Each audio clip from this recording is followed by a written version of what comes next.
एक समय की बात है, हरिपुर के जंगल में बंटी कबूतर और उसकी पत्नी टोनी चिड़िया रहते थे।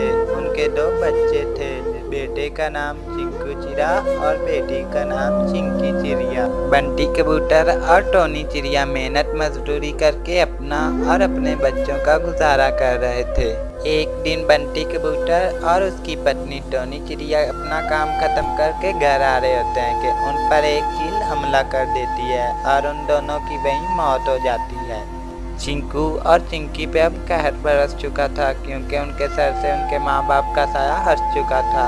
चिंकू अपनी बहन चिंकी से कहता है, दीदी, माँ पिताजी हमें छोड़ के कहाँ चले गए हैं? वो हमें क्यों नहीं आके अब मिलते? देखो चिंकू भैया, माँ पिताजी हमें छोड़ के खुदा के पास चले गए हैं, क्योंकि खुदा को वो बहुत पसंद आए थे, इसलिए उन्होंने उन्हें अपने पास बुला लिया है। दीदी, हम खुदा को क्यों नहीं पसंद आए? हमें भी वो अपने पास बुला लेना। चिंकी चिड़िया जब भी अपने भाई की ये बातें सुनती वो बहुत ज्यादा परेशान हो जाया करती।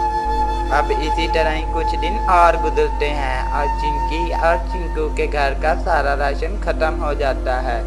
ये क्या, हमारे तो घर का सारा राशन अब खत्म हो चुका है। मैं और अब मेरा भाई चिंकू क्या खाएंगे? मैं पास वाली गोरी आंटी से जाकर मदद मांगती हूँ, वो हमारी जरूर मदद करेंगी।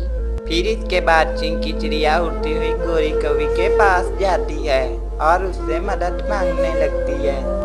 गोरी आंटी, क्या आप कालू अंकल को कह के मुझे कोई काम दिला सकती हो? मुझे पैसों की बहुत जरूरत है। मैंने और मेरे भाई चिंकू ने 2 दिनों से कुछ नहीं खाया, हम भूखे ही मरे जा रहे हैं। क्या का काम? नहीं, हमारे पास कोई काम नहीं है, और जब हमारे पास कोई काम होगा तो हम तुम्हें खुद ही बुला लेंगे। अब तुम चली जाओ यहाँ से।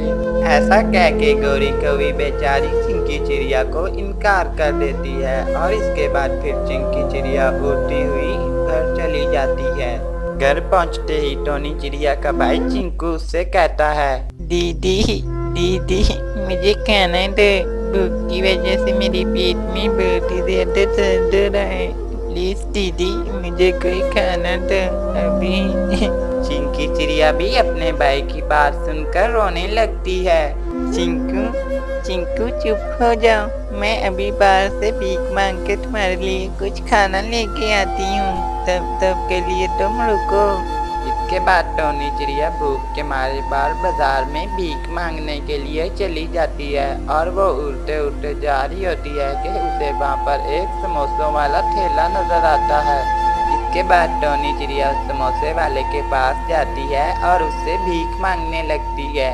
तोते चाचा, मैंने और मेरे भाई ने 2 दिनों से कुछ नहीं खाया है। प्लीज आप मुझे एक समोसा दे दो, मैं अपने भाई को दे दूंगी। उसने 2 दिन से कुछ भी नहीं खाया और वो भूख के कारण मर जाएगा। प्लीज तोते चाचा, मुझे एक समोसा दे दो। मुझे क्या बेवकूफ समझ रखा है जो मैं तुम्हें एक समोसा दे दूंगा? जाओ भागो यहाँ से, मेरे पास कोई समोसा नहीं है। रोज तुम जैसे बहुत से आते हैं भिखारी लोग, चलो निकलो यहाँ से। ऐसा कह के वो समोसे वाला चिंकी चिड़िया को वहाँ से मना करके भगा डालता है। इसके बाद वहाँ पर एक पंछी आता है जो बहुत ही अमीर और दयालु था। वो हमेशा गरीब पंछियों की बहुत ही मदद करता था। टोनी चिड़िया जैसे ही उसे देखती है वो भाग के उसके पास जाती है। अरे अंकल, मैंने और मेरे भैया ने 2 दिनों से कुछ नहीं खाया है, प्लीज आप हमें कुछ खाने के लिए दे दीजिए ना। हाँ बेटा, क्यों नहीं, ये लो, ये कुछ फ्रूट है, ये तुम और तुम्हारा भाई खा लेना। और बेटा मुझे ये बताओ, क्या तुम्हारे माँ बाप नहीं है जो तुम यूँ भीख मांग रही हो? इतना सुनते ही नन्ही चिंकी चिड़िया की आंखों में आंसू आ जाते हैं और वो उस पंछी से कहती है, नहीं अंकल, मेरा माँ बाप एक हादसे में मर गया था। अब उसके बाद मैं और मेरा भाई अकेले ही रहते हैं और पेट पालने के लिए मैं भीख मांगती हूँ। बेटा ये लो, ये कुछ पैसे हैं और इन पैसों से तुम पेंसिल्स ले लेना और भीख कभी भी ना मांगना, क्योंकि भीख मांगना बहुत बुरी आदत है। ये तुम पेंसिल बेचा करना और इनसे ही अपना और अपने भाई का गुजारा किया करना।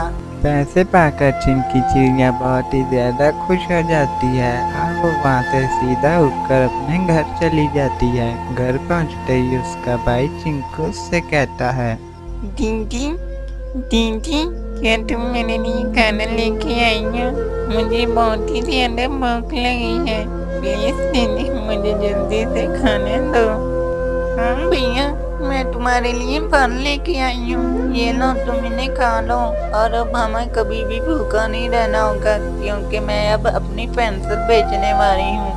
एक पहले शख्स ने मुझे पैसे दिए थे और उसने मेरी मदद की है। फिर इसके बाद चिंकी चिड़िया और उसका भाई चिंकू चिड़ा खाना खा लेते हैं और अगले दिन ही चिंकी चिड़िया बाजार से कुछ पेंसिल खरीदकर उन्हें टोकरी में भरकर बेचने लगती है और देखते ही देखते उसकी सारी पेंसिल बिक जाती है। ये देख के चिंकी चिड़िया बहुत ज़्यादा खुश हो जाती है और अब वो रोज बाजार से पेंसिल खरीदा करती और उसे बेचा करती। देखते ही देखते चिंकी चिड़िया बहुत ज़्यादा अमीर हो गई थी और अब उसने अपनी एक नई पेंसिल की दुकान खोल ली थी। अब चिंकी चिड़िया का भाई चिंकू भी स्कूल जाता और वो भी स्कूल पढ़ता और अपनी बहन के साथ फिर पेंसिल बेचा करता। अब वो दोनों बहुत हंसी खुशी रहने लगे थे।